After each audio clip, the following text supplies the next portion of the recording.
दोस्तों नमस्कार, jobs and scholarship station में आपका स्वागत है।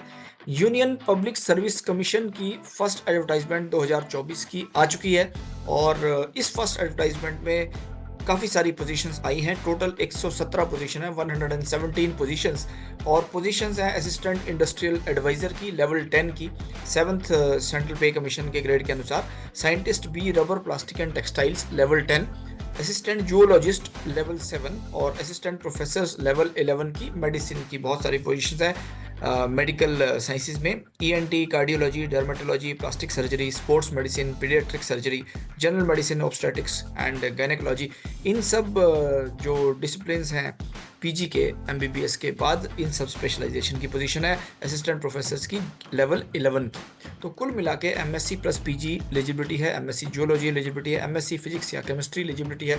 117 पोजीशंस हैं और क्लोजिंग डेट जो है वो 1 फरवरी 2024, यानी कि कुल मिला के 14-15 दिन का समय है अप्लाई करने के लिए और यूपीएससी की ये फर्स्ट एडवर्टाइजमेंट है। इसका डिटेल देखते हैं, क्या जो डिस्ट्रीब्यूशन है, क्या रिजर्वेशंस हैं, क्या एलिजिबिलिटीज़ हैं और फिर क्या दूसरी चीज़ें हैं वो जो मेंशन्ड है इन सब पोजीशंस के लिए, तो उसको देखते हैं। तो दोस्तों स्क्रीन पे है advertisement number 1/2024। Union public service commission invites online recruitment applications for recruitment by selection to the following positions. Vacancy details हैं। फर्स्ट पोजीशन है 1 vacancy for the post of assistant industrial adviser, department of chemical and petrochemicals, ministry of chemical and fertilizers. एक unreserved की position है और pay scale है level 10 in the pay matrix of 7th CPC. Age है 35 years और unreserved category के लिए ये पोजीशन रिजर्व्ड है और ओपन है। और एलिजिबिलिटी जो बोलती है वो masters degree in any branch of chemistry but excluding biochemistry. Biochemistry को छोड़ के दूसरी किसी भी ब्रांच में physical chemistry, organic chemistry, industrial chemistry, इन सब चीज़ों में अगर है तो आप एलिजिबल हैं। 1 year experience in chemical and petrochemical and central government, state government और यूनियन टेरिटरी एडमिनिस्ट्रेशंस, ये इसके लिए एलिजिबिलिटी कंडीशंस हैं। और फिर है bachelors degree in chemical engineering और chemical technology from a recognised university और 2 इयर्स एक्सपीरियंस इन केमिकल और petrochemical in central government, state government, union territories. तो कुल मिला के ये सारी की सारी कंडीशंस एलिजिबिलिटी की इसमें लिख रखी हैं। एक पोजीशन है 35 इयर्स, इसके लिए मैक्सिमम एज लिमिट है। लेवल 7 की ये पोजीशन है, लेवल 10 की पोजीशन है। फिर चलते हैं आगे और आगे एक पोजीशन है 1 vacancy for the post of scientist B physical rubber plastic and textiles in the national test house department, department of consumer affairs, ministry of consumer affairs, food and public distribution. एक position है unreserved की है position, 35 years इसके लिए भी age limit है और level 10 की पोजीशन है 7th सीपीसी के अनुसार। इसके लिए जो एलिजिबिलिटी में कंडीशंस मांगी है, educational qualification that is masters degree in physics chemistry from a recognised university और इंस्टीट्यूट और बैचलर्स ऑफ इंजीनियरिंग और bachelor of technology in chemical engineering और केमिकल टेक्नोलॉजी और textile technology, rubber technology, plastic engineering, polymer and rubber technology from a recognised university. और फिर दूसरा मांगा है experience, 1 year practical experience in testing and evaluation of material such as textiles, polymers, paper, leather, rubber etcetera in A recognised laboratory. ये चीज़ इसके लिए mentioned है। और फिर या इन्होंने मांगा है 2 years practical experience in testing and evaluation of materials such as textile, polymers, paper, leather, etc. तो ये सब चीज़ें इसमें मेंशन्ड है। कुल मिला के ये टेस्टिंग की पोजीशन है, साइंटिस्ट बी की पोजीशन है और इसमें जो ड्यूटीज़ में आएगा, so the scientist will be overall in charge of the PRPT discipline.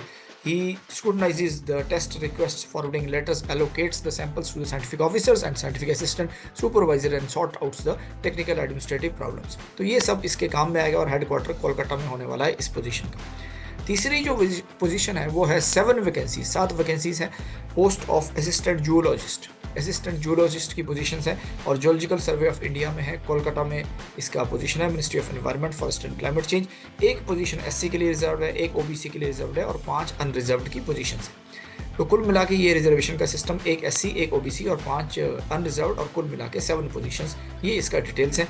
Level 7 की ये पोजीशन है पे मैट्रिक्स 7 सीपीसी के अनुसार और 35 साल इसके लिए मैक्सिमम एज इन्होंने एससी के लिए देख रखा है, 33 years for OBC and 30 years for unreserved. Unreserved अगर है तो 30 इयर्स इसके लिए मैक्सिमम एज लिमिट है और लेवल 7 की ये पोजीशन है। एजुकेशनल क्वालिफिकेशन में इसमें मांग रखा है MSc degree in geology from recognised university. Geology में आपको MSc डिग्री चाहिए और 2 years experience in survey and research work in zoology. तो ये सब चीज़ इसमें मेंशन है। कुछ ट्रेनिंग का एक्सपीरियंस भी इसमें मांगा गया है, उसको भी आप डिटेल में देख सकते हैं। इनका जो ड्यूटी होगा that is research on taxonomy, morphology, ecology of animals under the charge of assistant zoologist, care, preservation, maintenance and identification of animals, collections of the section two which assistant zoologist is attached. तो कुल मिला के जो जिस भी section में आप attached होंगे उसके साथ में मॉर्फोलॉजी और आइडेंटिफिकेशन, इन सब चीज़ों के काम आपके रहेंगे।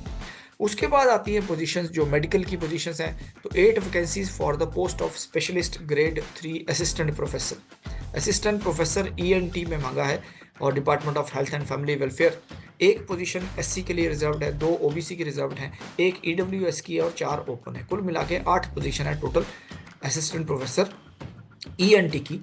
और पे स्केल इसका है level 11 in the pay matrix 7 CPC plus NPA भी इसमें रहेगा। और 45 ईयर्स इसमें एज है SC के लिए, 43 ईयर्स OBC के लिए और 40 ईयर्स इसमें अनरिजर्व्ड और EWS के लिए मांगा है। एजुकेशनल क्वालिफिकेशन में recognised degree MBBS qualification including first schedule और second schedule part 2 of the third schedule. ये सारा का सारा डिटेल मेडिकल काउंसिल एक्ट का मेंशन किया है। और उसके बाद एक साथ में post graduate degree in the concern speciality mentioned in section A. तो सेक्शन ए में जो कंसर्न स्पेशलिटी है, जैसे इसके लिए ENT है तो ENT में आपका पोस्ट ग्रेजुएट डिग्री होना चाहिए, ये इसमें लिखा है।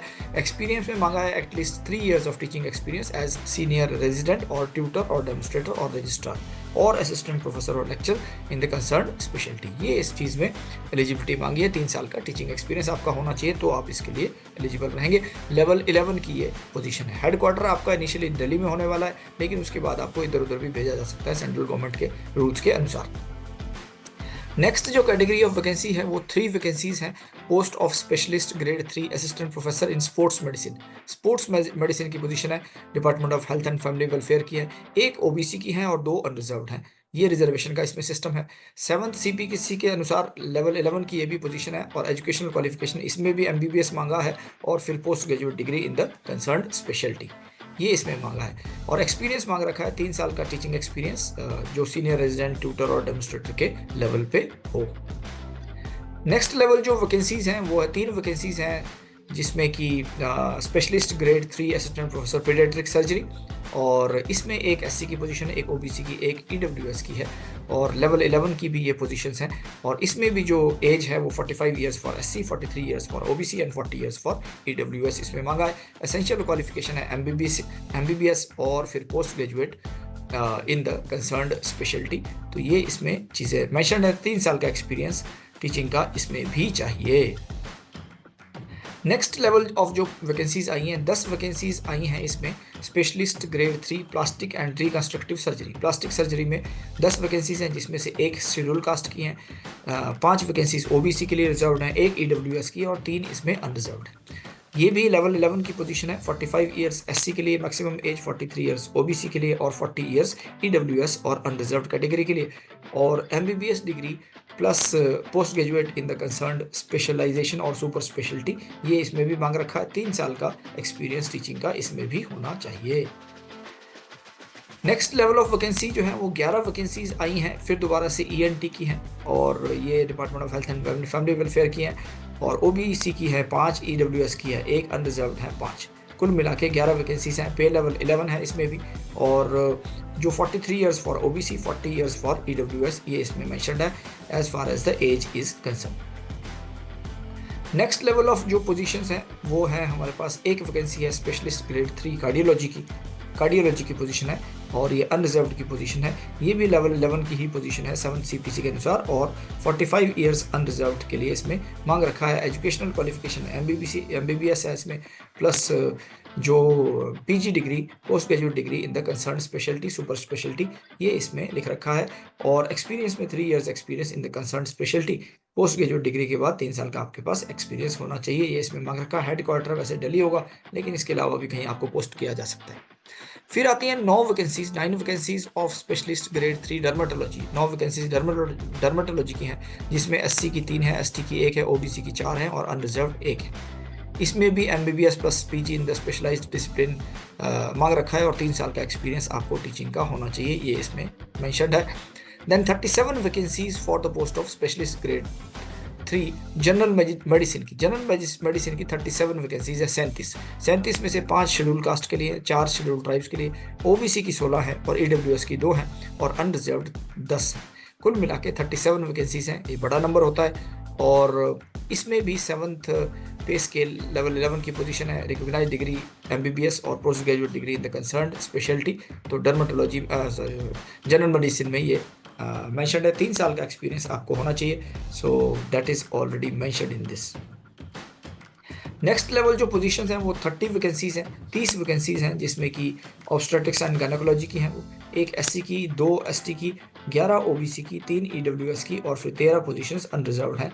तो बहुत सारी वैकेंसीज है, 37 वैकेंसीज हैं इसमें गायनी की, और इनके लिए भी एमबीबीएस प्लस स्पेशलाइजेशन है और लेवल 11 की पोजीशन है। और एज इसमें 50 years for SC ST, 48 years for OBC and 45 years for EWS और अनरिजर्व्ड कैटेगरी। और educational qualification MBBS plus PG मांग रखा है और experience 3 years of experience in the concern speciality. ये सारी डिटेल्स हैं, आप इसको और गहराई से इसमें पढ़ सकते हैं। तो इन सब पोजीशंस के बाद अब जो कॉमन इंस्ट्रक्शंस हैं वो लिखे हैं और उसमें मेंशन्ड है कि सारी की सारी पोजीशन 13 जनवरी को पोर्टल खुल जाएगा और फिर ये खुला रहेगा 1 फरवरी 2024 तक रात को 11:49 तक 59 तक।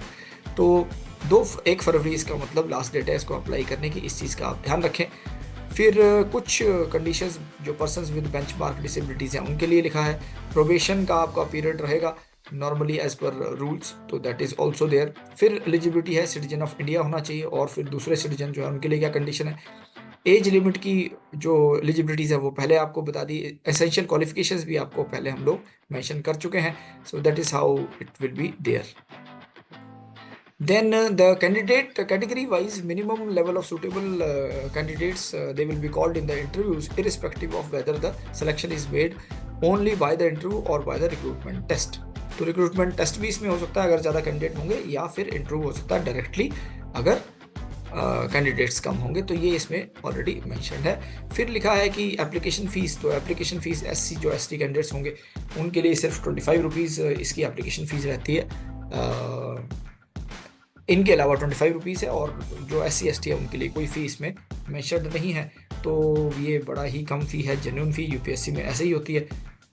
और फिर और एज रिलैक्सेशन की कंडीशंस लिखी हैं और बहुत सारी फिर फर्दर इसमें और डिटेल्स लिखी हैं, इसको आप मेंशन कर सकते हैं, पढ़ सकते हैं। और कैसे अप्लाई करना है, सिर्फ ऑनलाइन थ्रू अप्लाई करना है। यूपीएससी जो online.nic.in पोर्टल पे जाके, यूपीएससी के पोर्टल पे जाके आपको अप्लाई ऑनलाइन करना है अप्लाई, और फिर अपने डॉक्यूमेंट्स वगैरह अपलोड करके इसको सबमिट कर देना है फोटोग्राफ्स के साथ और सारे सर्टिफिकेट्स के साथ। आप इसमें मैक्सिमम इसको अपलोड कर देंगे और अपनी एप्लीकेशन सबमिट कर देंगे। फिर आपके एप्लीकेशन की स्क्रीनिंग होगी और उसके बाद फिर इंटरव्यू के लिए आपको कॉल किया जाएगा। सारी डिटेल्स आप पढ़ सकते हैं। अगर और आप डिटेल इसमें जानना चाहें तो आप यूपीएससी के पोर्टल पे जाके, और यूपीएससी में जब हम लोग यूपीएससी अगर टाइप करेंगे तो यूपीएससी टाइप करते हैं और यूपीएससी के पोर्टल पे हम पहुंच गए। और यूपीएससी के पोर्टल में जब हम यहाँ जाते हैं रिक्रूटमेंट एडवर्टाइजमेंट्स में, तो रिक्रूटमेंट एडवर्टाइजमेंट में पहला ही एडवर्टाइजमेंट नंबर 1/2024 है, इसको खोलते हैं तो हम इस एडवर्टाइजमेंट में पहुंच जाएंगे। ये सारी डिटेल्स आप इसमें पढ़ सकते हैं। तो दोस्तों मैं समझता हूं कि आपको आज का वीडियो इन्फॉर्मेटिव लगा होगा और यूपीएससी की बहुत अच्छी पोजीशंस आई हैं, 100 से ज़्यादा पोजीशंस हैं अलग अलग लेवल्स की। जो भी लोग इसमें इंटरेस्टेड हैं वो इसके लिए अप्लाई करें, मेरी शुभकामनाएं हैं। और किसी दूसरी अपॉर्चुनिटी के साथ मैं बहुत जल्दी आपके सामने आऊँगा। तब तक के लिए आप अपना ध्यान रखिए। Thank you very much. नमस्कार।